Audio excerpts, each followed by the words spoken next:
네, 감사합니다. 일부보다 더 힘찬 것 같은데요. 네, 하여튼 찬양 들을 때마다 참 얼마나 큰 은혜인지 모르겠습니다. 뉴저지에, 제가 뉴욕은 잘 모르겠고 뉴저지에 우리만큼 찬양하는 교회가 있나요? 없죠? 기왕이면 확대할까요? 기왕들은 한 김에 미국에 있나요? 예, 감사합니다. 우리 잠깐 말씀에서 기도하겠습니다. 사랑이 많으신 주님, 주님의 은혜와 사랑에 감사합니다. 주님 전에 나와서 주님 앞에 예배할 때마다 우리의 심령을 주님 앞에 올려드리고 또 찬송케 하시고 기도하게 하시고 주의 말씀을 사모케 하신 것을 감사합니다. 이 시간 주의 말씀 우리에게 또 허락해 주시옵소서. 우리의 제된 모습은 십자가 뒤에 가리시고 오직 주님께서 살아있는 말씀으로 역사해 주시옵소서. 감사드리며 예수님 이름으로 기도하옵나이다. 아멘. 할렐루야. 주님 전에 나오신 성도님들 주님의 이름으로 축복하고 또 환영합니다. 사순절 기간이 10일 남았습니다. 제가 졸업하듯이 이렇게 카운트하고 있는 건 아니고요. 참 빨리 간 것 같아요. 그리고 이렇게 사순절 기간 동안에 예수님과 행복한 동행 이렇게 묵상하고 또 금요 기도회로 이렇게 모이고 하면서 교회가 주님 앞에 또 사모하는 심령으로 설 수 있었던 것 참 감사합니다. 남은 기간도 더 주님을 사모하는 심령으로 이렇게 나아갈 수 있기를 원합니다. 주님과 동행한다고 하는 것이 무엇인지를 참으로 실감하고 또 그것을 다시 한번 고백하면서 앞으로 또 더 깊은 교제를 하면서 동행하는 그런 은혜를 사모하는 그런 마음도 생기기를 원합니다. 그런 의미에서 사순절은 참 복된 시간인 것 같습니다. 부활절 특별한 은혜로 맞이하기 위한 준비일 뿐만 아니라 사실은 주님의 세계를 또 새롭게 열어주시는 은혜의 시간이라 그렇게 믿습니다. 우리 앞뒤 옆 사람과 이렇게 축복하면서 인사합니다. 은혜가 넘치시기를 바랍니다. 이렇게 좀 축복하겠습니다. 사순절 기간 동안에 주님 앞에 기도하면서 은혜가 축복되기를 원합니다. 한 번 더 합니다. 지금 어렵고 힘든 분들도 계실 테고 지금 또 어려운 것들 이렇게 다 고비를 넘어간 분들 계시겠지만 고난이 형통되시기를 바랍니다. 우리 이렇게 좀 축복하겠습니다. 앞뒤 옆 사람과 고난이 형통되는 은혜가 있으시기를 바랍니다. 우리가 믿음 안에서 서로 축복하고 권면하는 은혜가 있기를 원합니다. 제가 미국에 처음 와서 참 한국에서 경험하지 못했었던 것 중에 몇 가지가 있지 않습니까? 그 중에 하나가 길가를 숄더라고 하는 게 제일 처음 그렇죠? 저는 이게 왜 숄더가 나오나 어쨌든 이렇게 가다 도로변에 이제 그 숄더라고 그러지 않습니까? 그게 참 신기했었던 기억이 있고 그 다음에 제가 이제 교회 전도사로 이렇게 갔는데 유스그룹 애들이 저를 블레싱하는 거예요. God bless you. 내가 원래 애들한테 해야 되는데 애들이 이렇게 하는 게 처음에는 뭐라 그럴까요? 문화 충격 같은 것 그런 것이었었습니다. 그런데 그게 참 좋더라고요. 서로 축복하면서 산다고 하는 게 얼마나 감사합니까? 그리고 주님께서 우리를 축복의 통로로 세워주셨으니까 축복하면서 은혜를 나누는 그런 믿음의 삶이 되길 원합니다. 그런 의미에서 항상 주님의 은혜가 넘치시고 고난의 길에 있었더라도 이제 형통의 역사가 있는 그런 은혜의 삶을 사시기를 주님의 이름으로 축복합니다. 사순절 예배 때 이제 사순절 준비하면서 새벽 예배 예수님과 행복한 동행 묵상을 이제 정했을 때 이제 물론 이제 새벽마다 묵상을 합니다만은 제가 주일날 좀 주중에 묵상했었던 것 중에서 이렇게 좀 나누기를 원했었습니다. 그리고 묵상에 나왔었던 예화들은 제가 같이 나누면서 묵상했었던 것들을 살짝 나눴습니다만은 처음에 계획했었던 묵상 중에 하나를 잡아서 주일날 좀 이렇게 나눴으면 좋겠다. 보니까 다음 주일이 종료주일이에요.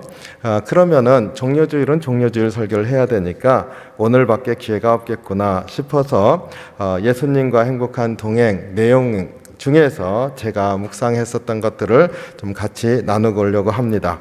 지난 27일째 됐었던, 그러니까 우리가 금요일 날 묵상을 나눴었던 그 내용인데, 그것을 제가 다시 또 생활하면서 이렇게 도전도 주고 했었던 묵상을 좀 나누려고 합니다.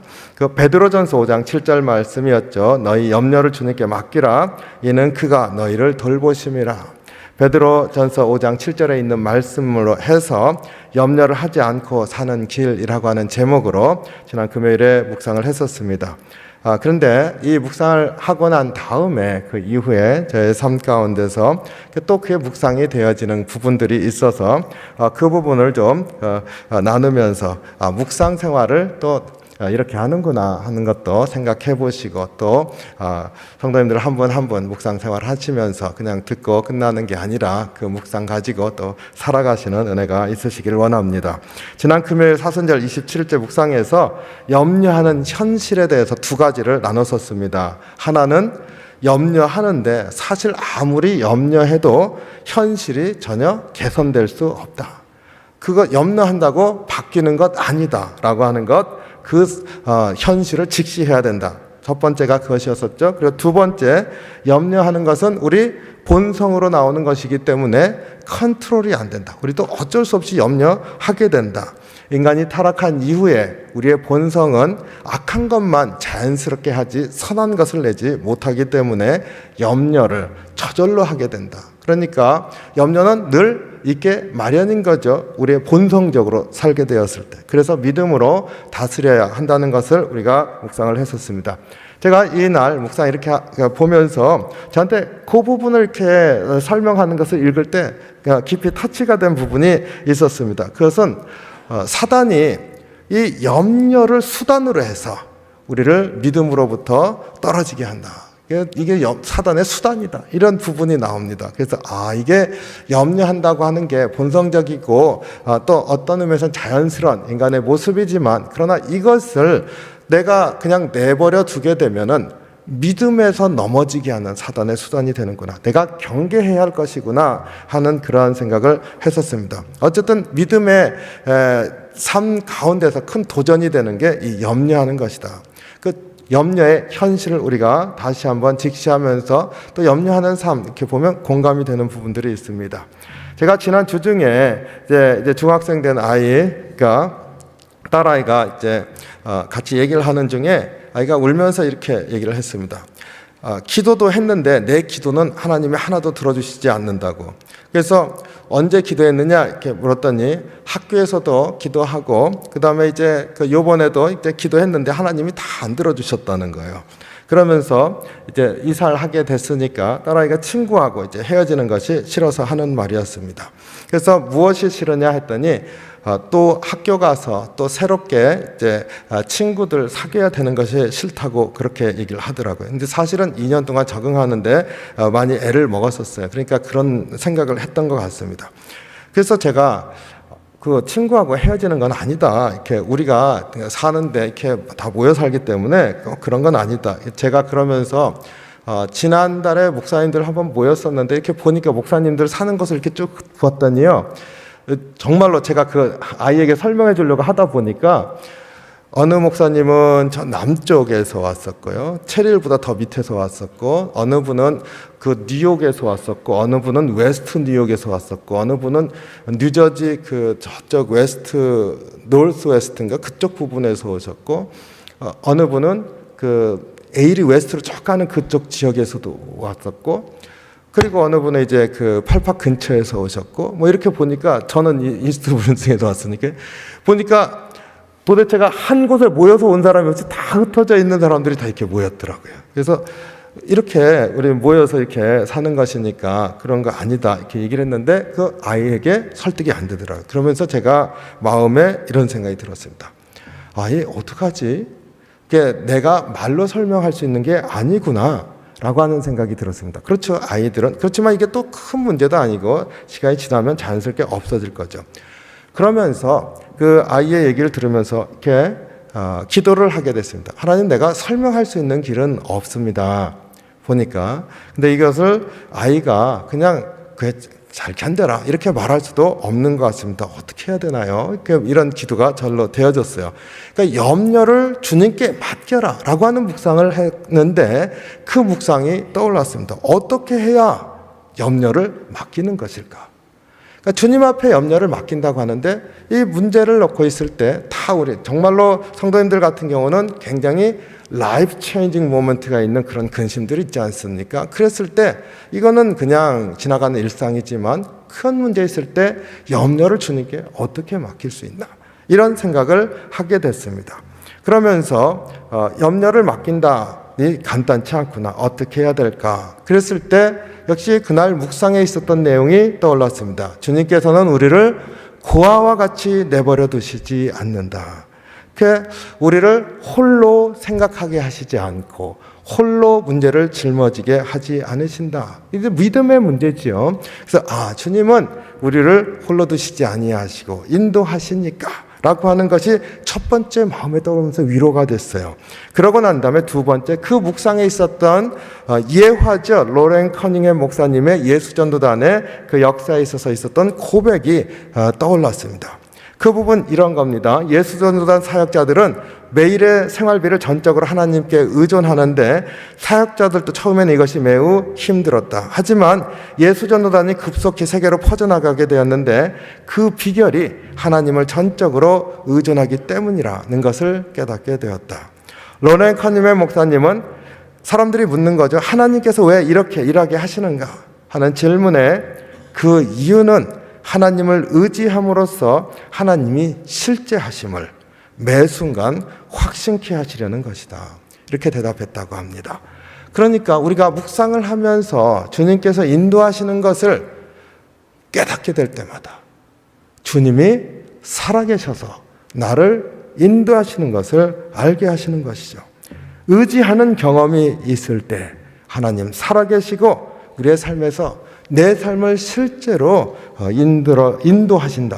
내 삶을 위해서 일하신다는 고백을 하게 되는 것이죠.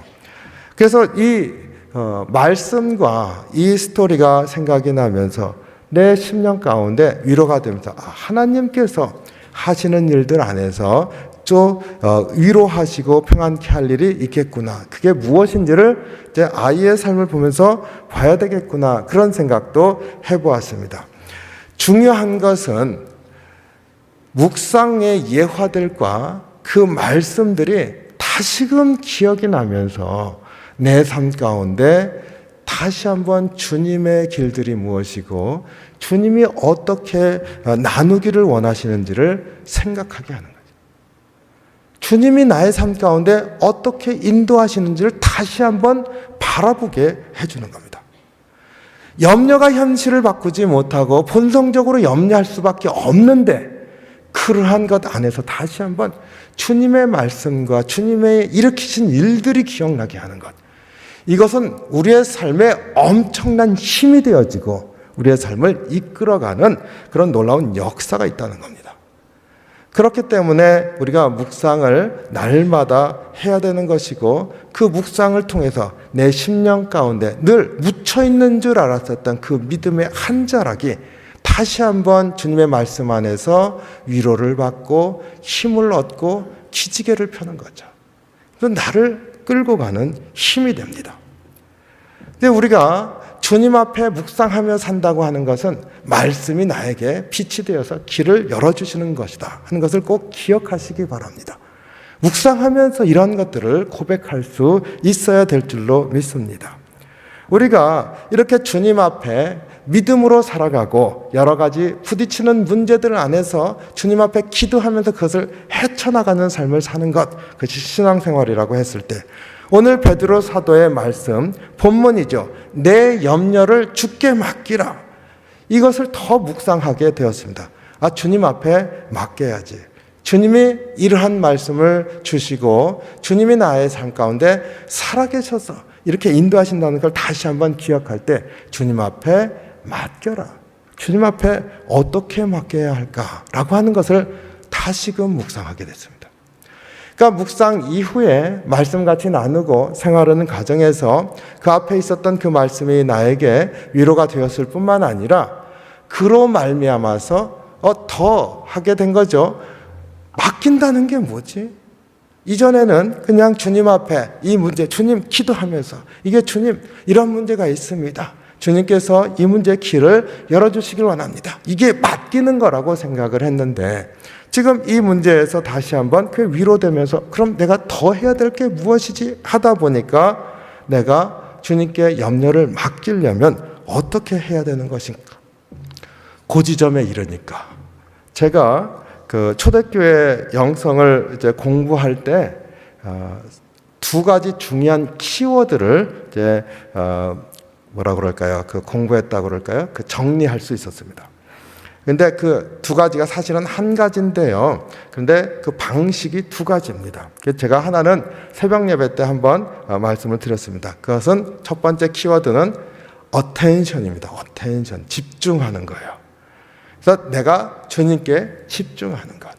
내가 있으면서 살아갈 때마다 많은 것들을 이렇게 보게 되지 않습니까? 나를 어텐션 하는 것을 여러 곳으로 디스트랙트 시키는 거죠. 산만하게 하죠. 그것이 아니라 한 가지에 집중하는 것. 그게 영성이라는 겁니다. 내가 주님께 집중하는 것. 주님의 얼굴을 바라보려고 하고 주님의 말씀에 집중하려고 하고 집중하는 것. 그러니까 주님께서 생각나게 하셨던 그 묵상과 말씀에 집중하게 하는 것. 그게 영적인 삶인 거죠. 근데 그것에 동전의 양면과 같이 다른 사이드가 있습니다. 집중하기 위해서 해야 되는 또 다른 키워드가 하나 있는데 그것은 디태치하는 거예요. 어태치하면 붙는 거지 않습니까? 디태치하면 뛰는 겁니다. 디태치하는 거예요. 디태치먼트라고는 뛰어야 돼요. 그래서 염려를 맡기려고 하면 염려를 나로부터 떼어내야 되는 거죠. 떼어내는 거예요. 염려를 떼어내지 않고서는 내가 염려를 주님께 맡길 수가 없는 거죠. 이건 마치 내가 그 비에 젖었어요. 근데 옷이 젖었습니다. 주님, 옷이 젖어서 척척해요. 추워요. 옷을 갈아입어야죠. 근데 마르게 해주십시오. 그 기도했어요. 그러면서 이제 견디면서 살아갑니다. 조금씩 마르지 않습니까? 보면 말랐어요. 말랐어도 완전히 마르지 않으면 여전히 축축하잖아요. 그러니까 이 축축하다고 하는 그거를 안고 살아가는 거죠. 이렇게 하면은 나를 그 염려가 내 안에 붙어 있으면서 사는 것과 같은 거죠. 그럼 나는 염려를 맡기고 있는데 여전히 그 염려가 나를 흔들고 있습니다. 여전히 남아서 내가 비에 젖은 그 느낌을 여전히 갖고 살듯이 염려가 여전히 내 마음간에 있으면서 나를 흔드는 거죠. 근데 아까 그 묵상에 나왔던 것처럼 사단이 그 염려를 수단으로 써서 믿음에서 넘어지게 한다 그랬습니다. 내가 그걸 짊어지고 살아가는데 사단은 그 기회를 안 놓치는 거죠. 넘어뜨리려고 한다. 그러니까 그것을 믿음으로 나아가기 위해서는 그 염려를 떼어내야 되는 거예요. 디태치해야 되는 거죠. 염려를 맡기려면 염려를 내게서 떼어내야 되겠다. 어떻게 떼어냅니까? 그 떼어내려면은요, 염려가 무엇이다 라고 하는 것을 정리해야 됩니다. 아까 그 예언이 얘기 제가 했습니다만 그 아이에게 있어서 내가 갖고 있는 염려는 뭘까? 이거 사실은 아무것도 아닌데 아이는 그 자기의 그 연령대에 있어서는 심각하지 않겠어요? 그럼 이것을 기억하고 이것이 마음에 남아있는 것 아니야? 이것을 지금 어떻게 없애주지? 이게 염려의 실제 내용인 거죠. 정리하면 그겁니다. 그렇게 정리를 해야죠. 아, 이게 염려가 되는 것이구나. 염려가 무엇인지를 알면 이제 주님 앞에 주님, 이 아이가 마음에 이것이 남아있지 않게 해주십시오. 그리고 마음에 남아있지 않게 하는 일들을 믿음 안에서 구할 수가 있습니다. 마음으로부터 염려를 떼어내려면 염려가 무엇인지 알지요. 알지만 정확하게 정리를 하고 떼어낼 필요가 있는 것입니다. 마틴 로이드 존스 목사님 책을 제가 이제 봤어요. 근데 영적 침체라고 하는 책인데 거기에 낙심하는 마음을 이기는 방법이 소개되어져 있습니다. 그런데 이게 그 신앙의 지혜를 얘기하고자 하는 게 아니라 성경을 해석한 겁니다. 근데 거기에 그 시편 기자가 기도하는 것을 이렇게 분석해서 소개하고 있습니다. 낙심하는 마음을 이기는 방법, 시편 기자가 그걸 이기고 있다는 겁니다. 근데 한 대목이 제 마음을 사로잡았습니다. 시편 기자가 말하는 치료법의 핵심이 진정으로 자기 자신을 대면하는 데 있음을 알 수 있습니다. 다시 말해서 자아가 내게 말하게 두지 않고, 그러니까 내 자신이 나에게 말하는 게 있잖아요. 염려가 되면 염려의 생각들이 막 온갖 생각이 나지 않습니까? 자아가 나에게 말하게 두지 않고 내가 자아에게 말해야 합니다. 이렇게 말하고 있어요.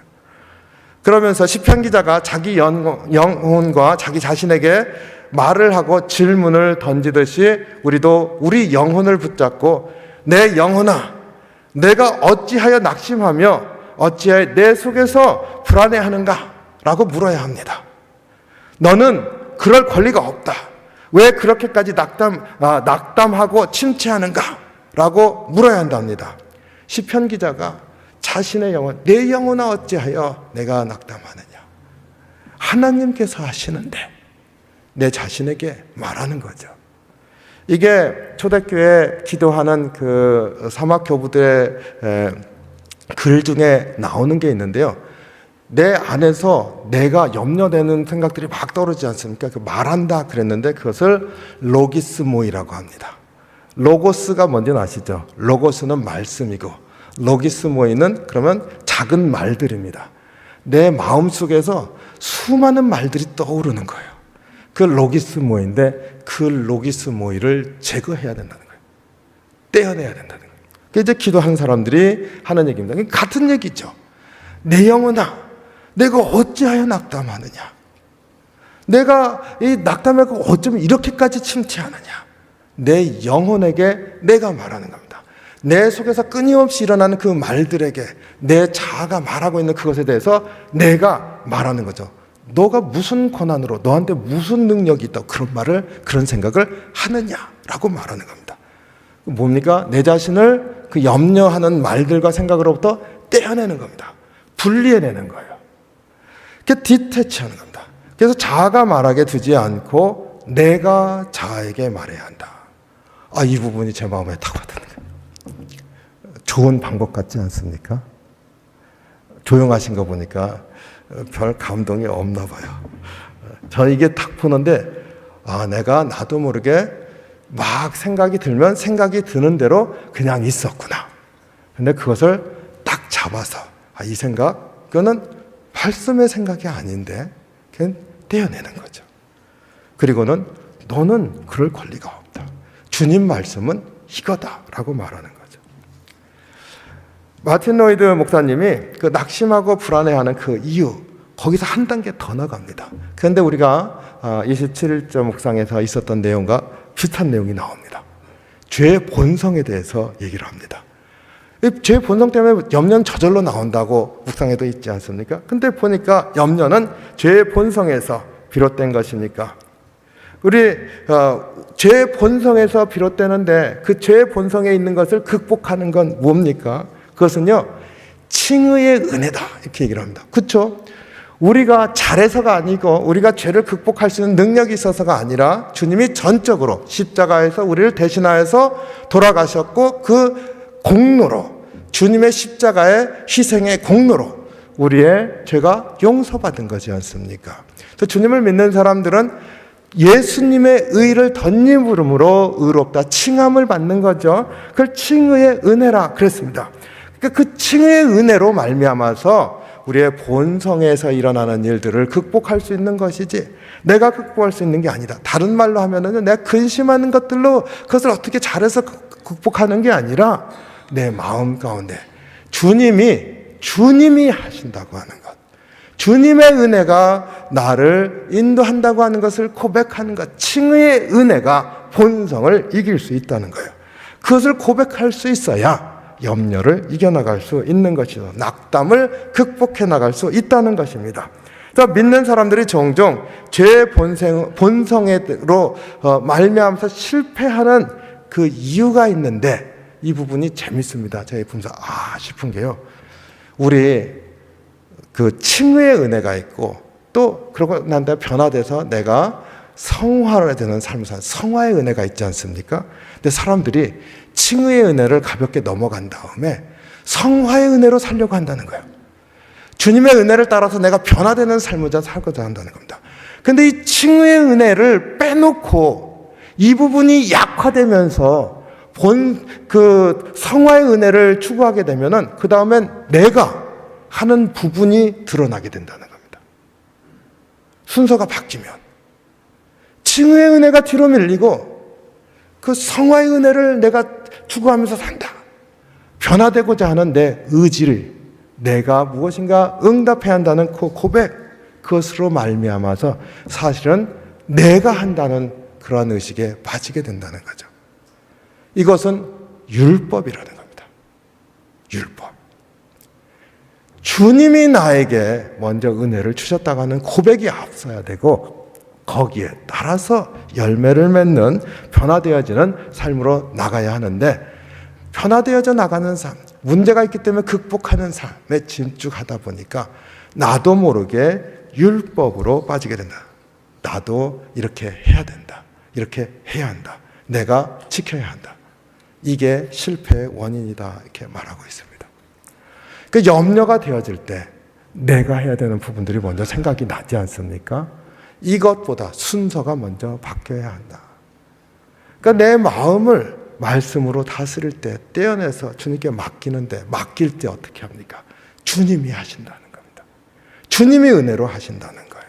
주님의 은혜가 나로 하여금 다시금 새 길로 나가게 하시고 역사를 이루게 하신다. 이 고백이 내가 참으로 문제를 주님 앞에 맡기고 의지하는 삶으로 인도한다는 것이죠. 내 영혼아 어찌하여 불안해하느냐? 너에게는 그럴 권리가 없다. 얼마나 강력한 말입니까? 내 스스로 하려고 하는 것, 그것을 내려놓고 주님께 맡기고 주님이 하시는 그 은혜를 받으라는 겁니다. 말씀을 말씀대로 받고 주님께서 일으키시는 많은 역사들을 보면서 그 일이 내 삶에도 일어난다고 하는 믿음을 가지고 나가라는 것이지요. 그것이 칭의의 은혜가 먼저 우리의 삶 가운데 일어나야 된다는 말씀입니다. 염려를 한마디로 정리해서 떼어내는 것, 그리고 주님의 은혜가 먼저다라고 하는 고백을 통해서 말씀으로 살고자 하는 것, 이것에 성경적인 지혜가 있는 것 같습니다. 제가 대학생 때 정말로 옛날입니다. 책 제목도 기억이 안 나요. 그런데 그 예수님의 그 사역들에 관한 그 책들, 그리고 이제 예수님의 기적과 치유에 관한 책들 이렇게 있었는데 제 기억이 아마도 윌리엄 바클레이 책이 아닐까 싶은데 정확한 기억은 없습니다. 그냥 책 표지는 기억이 나요. 그 책 내용하고. 근데 그 책 내용 중에 아직도 제가 기억하고 있는 게 있습니다. 거라사 광인이 아시죠? 귀신 들려가지고 그 막 이렇게 광에 있지 않습니까? 매여 있고. 그런데 예수님께서 그 거라사 광인을 치유하시지요. 치유하실 때 하신 방법이 무엇인가 하는 겁니다. 그 거라사 광인에게 예수님께서 처음 하신 게 뭡니까? 내 이름이 무엇이냐? 넌 누구냐? 그랬습니다. 그러니까 나는 레기온, 군대 귀신입니다. 라고 대답을 했죠. 그러고 난 다음에 하나님의 아들이 나와 무슨 상관입니까? 나로 저 돼지떼에 들어가게 해주십시오. 예수님이 허락하시니까 돼지떼로 들어가서 그 돼지떼들이 비탈길을 내달아서 물에 빠져서 죽지 않습니까? 그리고 그 거라사 광인은 온전하게 깨끗해져서 주님 앞에 반듯하게 옷을 입고 앉는 모습으로 나오게 됩니다. 치유의 시작이 어디예요? 내 이름이 무엇이냐? 한 다음에 그것을 네이밍하는 것부터 시작이 되었어요. 제가 그 기억이 있습니다. 그래서 이 염려하는 것도 마찬가지, 내가 살아가면서 불안한 것도 마찬가지, 내가 부딪히는 문제도 마찬가지, 거기에 첫 번째 필요한 게 뭡니까? 띄어내기 위해서도 필요한 게 뭡니까? 이것이 무엇인지를 정확하게 정리하는 것, 이름 붙이는 것, 그리고 그것을 주님께 맡깁니다. 그렇게 하지 않고는 맡길 수가 없습니다. 보니까 염려를 주님께 맡기는 데는 두 단계가 있구나. 두 단계. 하나는 말씀드린 것처럼 한마디로 그 염려를 정리하는 것, 떼어내는 겁니다. 정리해서 떼어내는 것. 그래서 우리 로이드 존스 목사님 말씀하신 것처럼 너한테 무슨 권한이 있느냐, 이렇게 떼어내는 것이죠. 두 번째로 주님께 맡깁니다. 나를 고아와 같이 홀로 두지 아니하시겠다. 내 염려를 주님께서 가져가시고 주님께서 나에게 약속하신 삶의 길로 인도하신다는 것을 선포하는 게 맡기는 거죠. 두 단계가 있다는 것을 잊지 마시기 바랍니다. 묵상의 삶을 사실 때 묵상하신 말씀이 은혜로웠다로 끝나지 마시기 바랍니다. 이 삶을 통해서, 이 말씀을 통해서 내가 다시 한번 정리하고 내 삶에서 띄어내야 될 것이 무엇인지 보시기 바랍니다. 그리고 그것을 주님 앞에 맡기시기 바랍니다. 맡기는 게 뭐예요? 주님이 이렇게 말씀하셨다는 걸 내 영혼에 선포하는 겁니다. 내 심령에 선포하는 겁니다. 그래서 주님께서 말씀하신 것으로 내가 살아가는 것, 내 삶을 빚어가는 것, 이것이 믿음의 삶이라 하는 것을 꼭 유념하시기 바랍니다. 우리의 삶은요, 그냥 평탄한 것으로 되어지는 게 한 번도 없습니다. 다 아는 얘기잖아요. 우리의 삶은 언제나 그 돌짝밭도 있고 가시떨기도 있고, 때로는요 그냥 아무것도 없는 광야길도 때로는 건너기도 하고 초원도 건너기도 하고, 우리가 그 안에서 살아갑니다. 그럴 때마다 기억해야 될 것입니다. 주님이 말씀하시는 것과 내가 세상에서 경험함으로 내 마음에서 일어나는 생각을 구별하라는 겁니다. 로기스 모이, 내 심령이 나에게 자꾸 나를 흔드는 염려와 유혹을 다시 한번 분명하게 바라보면서 떼어내는 겁니다. 그리고 로고스, 말씀이 내 삶을 다스리게 하는 거죠. 이게 묵상의 삶이라 하는 것을 잊지 마시기 바랍니다. 사순절 기간이 이제 10여일 남았습니다. 우리가 계속 묵상해 갑니다. 바라는 게 있습니다. 묵상을 통해서요, 사순절 기간 동안에 주님의 고난에 참여하고 묵상의 삶을 통해서 주님께 더 가까이 나가고, 부활절에 다시 한번 큰 은혜를 사모하는 그 부활의 생명에 대한 감격이 있고, 그런데 거기서 끝나는 게 아니라 묵상의 삶의 지평이 더 넓어져서 우리의 신앙의 여정이 말씀으로 살아가는 길을 다시 한번 체험하는 그런 은혜의 시간이 되기를 원합니다. 그래서 말씀으로 살아가는 그런 은혜의 시간이요, 이것으로 말미암아 내 신앙의 여정에 또 다른 디딤돌이 되어지는 역사가 있는 묵상의 삶이 되기를 소원합니다. 그 책에 시가 하나 소개되어져 있는데, 그 존 로이드 목사님 그 책에 에드워드 모테의 시라고 합니다. 내 소망 오직 예수의 피와 의에 있도다. 어떤 아름다운 토대도 마다하고 오직 예수의 이름에만 기대하노라. 위태한 모래밭 대신 굳건한 반석 그리스도 위에 서리라. 그리스도 위에 서리라. 그리스도 위에 서는 것은요, 구체적으로 말씀을 따라 살아가는 겁니다. 묵상하면서 내 삶을 반석 위에, 말씀 위에, 주님 위에, 믿음 위에 세워가는 것입니다. 그런 삶을 사시면서 참으로 주님의 은혜가 얼마나 부유한지, 풍성한지를 느끼는 귀한 삶이 되시기를 주님의 이름으로 축원합니다. 기도하겠습니다. 사랑이 많으신 주님, 주님의 은혜와 사랑에 감사와 찬양을 드립니다. 우리가 말씀으로 살기를 원합니다. 우리의 심령에 들려지는 많은 소리들이 있지만은 주님, 세상의 소리, 로기스 모이, 그 묶어서 떼어내게 하시고, 로고스, 주님의 말씀이 내 심령에 착 붙어 있어서 그것이 내 삶의 길이 되게 하시고 생명이 되게 하시고 하루의 영의 양식이 되게 역사해 주시옵소서. 묵상의 삶을 살고 있습니다. 참 생명의 양식을 먹는 하루하루 될 수 있도록 인도해 주시옵소서. 우리에게 날마다 함께 하신 주님께 감사드리며 예수님 이름으로 기도하옵나이다. 아멘.